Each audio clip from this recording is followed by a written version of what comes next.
Shalom, people of God. We want to thank God for this time. This is Family Altar Forum 257, and the title is Athanasius and Arius Controversy. Athanasius and Arian Controversy.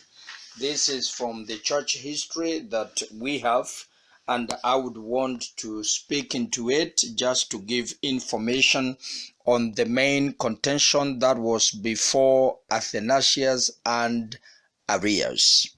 Those who maintain there was a time when the Son was not, robbed God of his word, like prattlers. This is an Athanasius stating. Black Dwarf was the tag his enemies gave him, and the short, dark-skinned Egyptian bishop had plenty of enemies. He was exiled 5 times by 4 Roman emperors, spending 17 of the 45 years he served as Bishop Alexandria in exile. Yet, in the end, his theological enemies were exiled from the church's teaching, and it is Athanasius' writings that shaped the future of the church. Most often, the problem was his stubborn insistence that Arianism, the reigning orthodoxy of the day, was in fact a heresy. The dispute began when Athanasius was the chief deacon assistant to Bishop Alexander of Alexandria in Egypt, while Alexander preached, I quote, with perhaps too philosophical minuteness on the Trinity. Arius, a presbyter or priest from Libya, announced, I quote, if the Father begot the Son, then he who was begotten had a beginning in existence. And from this it follows there was a time when the Son was not. End of quote. The argument caught on, but Alexander and Athanasius fought against Arius, arguing that it denied the Trinity. Christ is not of a like substance to God, they argued, but the same substance. To Athanasius, this was no splitting of theological airs. Salvation was at issue. Only one who was fully human could atone for human sin. Only one who was fully divine could have the power to save us. To Athanasius, the logic of New Testament doctrine of salvation assumed the dual nature of Christ. Those who maintain there was a time when the Son was not, robbed God of his word, like prattlers. Alexander's encyclical letter, signed by Athanasius and possibly written by Athanasius himself, attacked the consequences of the Arians' heresy. The Son, then, is a creature and a work. Neither is he, like in the essence, of the Father, neither is he the true and natural word of the Father, neither is he is true wisdom, but is the one of the things made and created, and is called the Word and the wisdom by an abuse of terms. Wherefore he is by nature subject to change and variation, as are all rational creatures. End of quote. The controversy spread, and all over the empire, Christians could be heard singing a catchy tune and champion the Arian view. Quote, there was a time when the Son was not. End of quote. In every city, wrote a historian, quote, bishop was contending against bishop, and people were contending against one another, like swarms of gnats fighting in the air. End of quote. Word of the dispute made it to the newly converted Emperor Constantine the Great, who was more concerned with seeing church unity than theological truth. You can now see Constantine is coming into the controversy, and his interest is to see church unite more than theological truth, or more than doctrinal truth. And this is the problem now of the church. There is already a controversy between Athanasius and Arius, but then the emperor comes in, who now enforces church unity and not very much concerned about doctrines, about teachings. So the controversy brings about a wedge in church, and not only a wedge, but formulation of doctrines and teachings.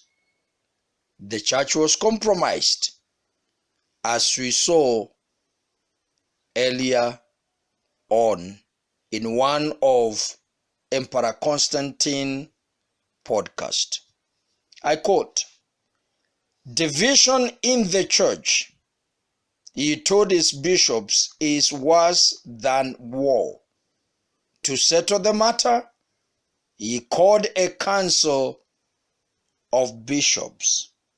The one we said is Nicene Council of 325 AD.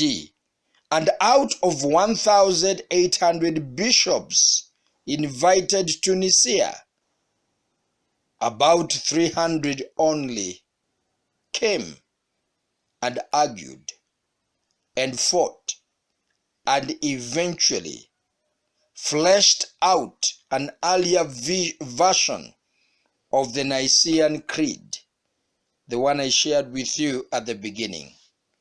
The council led by Alexander, the Bishop of Alexandria, condemned Arius as a heretic. They exiled him and made it a capital offense to possess his writings. So you can see Constantine now has intruded in church, and there is now a sharp division, and exile is imposed, and it is now a death penalty for anyone who would possess Arius' writings. You can now see what is happening to church, the beginning of the corruption of the church that we visibly see. Constantine was pleased that peace had been restored to the church, but some of them were out like Arius.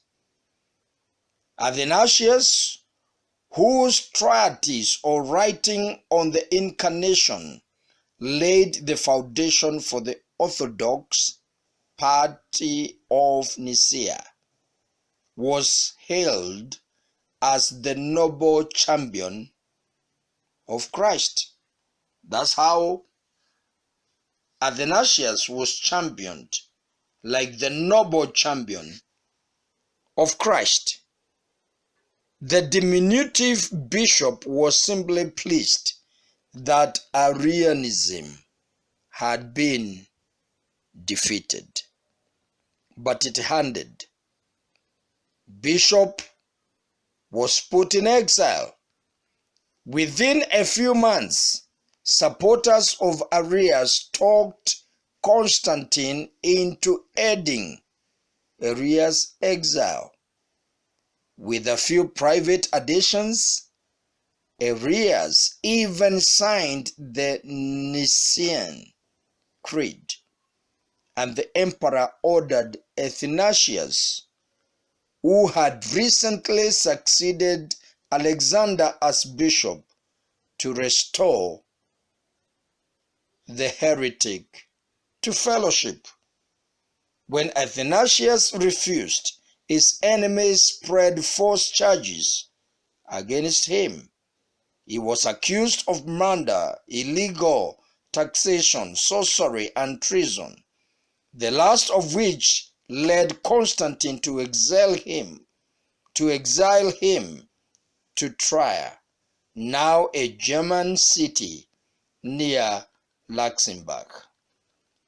Constantine died 2 years later, and Athanasius returned to Alexandria. But in his absence, Arianism had gained the upper hand.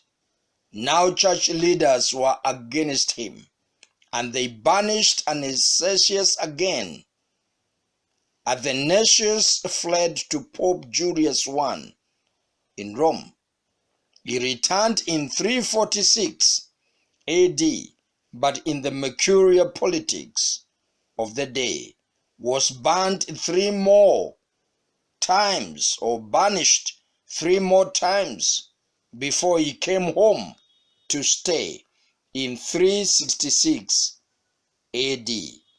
By then, he was about 70 years old.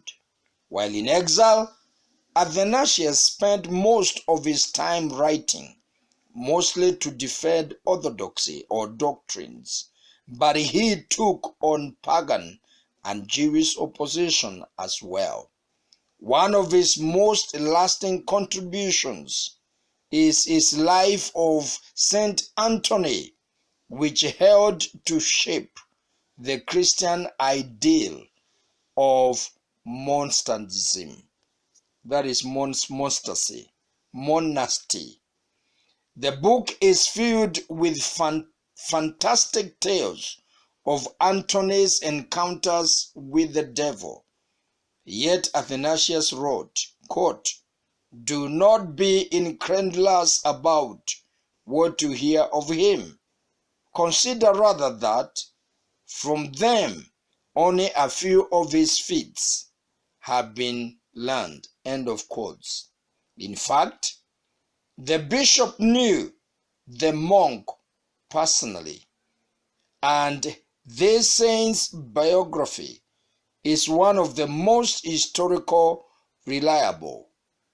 It became an early bestseller and made deep impression on many people, even helping lead pagans to conversion.